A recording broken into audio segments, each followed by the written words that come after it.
ये क्या कर रही हो निशा तुम? अपनी पत्नी निशा को कमरे में एक और चारपाई बिछाते देख मोहन ने टोकते हुए कहा। निशा, माँ के लिए बिस्तर लगा रही हूँ। आज से माँ हमारे साथ सोएगी। मोहन, क्या तुम पागल हो गई हो क्या? यहाँ हमारे कमरे में? और हमारी प्राइवेसी का क्या? और जब अलग से कमरा है तो उनके लिए इसकी क्या जरूरत? निशा, जरूरत है मोहन। जब से बाबूजी का निधन हुआ है तब से माँ का स्वास्थ्य ठीक नहीं रहता। तुमने तो स्वयं देखा है, पहले बाबूजी थे तो अलग कमरे में दोनों को एक दूसरे का सहारा था, मगर अब मोहन, बाबूजी के बाद माँ बहुत अकेली हो गई है।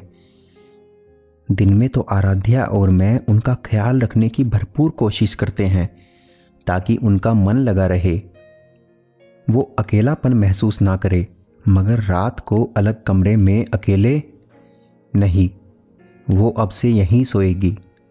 मोहन, मगर अचानक ये सब कुछ समझ नहीं पा रहा तुम्हारी बातों को। निशा, मोहन, हर बच्चे का ध्यान उसके माता पिता बचपन में रखते हैं, सब इसे उनका फर्ज कहते हैं। वैसे ही बुढ़ापे में बच्चों का भी तो यही फर्ज होना चाहिए ना। और मुझे याद है, मेरा तो दादी से गहरा लगाव था, मगर दादी को मम्मी पापा ने अलग कमरा दिया हुआ था और उस रात दादी सोई तो सुबह उठी ही नहीं। डॉक्टर कहते थे कि आधी रात उन्हें अटैक आया था। जाने कितनी घबराहट परेशानी हुई होगी। और शायद हम में से कोई उनके वहाँ पास होता तो शायद दादी कुछ और वक्त हमारे साथ। मोहन, जो दादी के साथ हुआ वो मैं माँ के साथ होते हुए नहीं देखना चाहती। और फिर बच्चे वही सीखते हैं जो वो बड़ों को करते देखते हैं।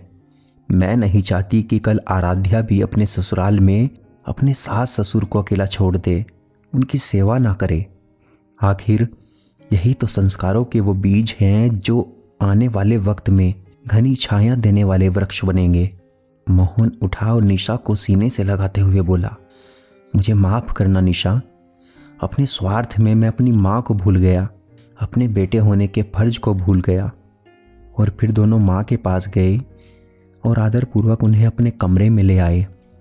अगर आपको हमारी कहानी पसंद आ रही है तो कहानी को लाइक व शेयर करें और हमें कमेंट करके बताएं कि आपको कहानी कैसी लगी।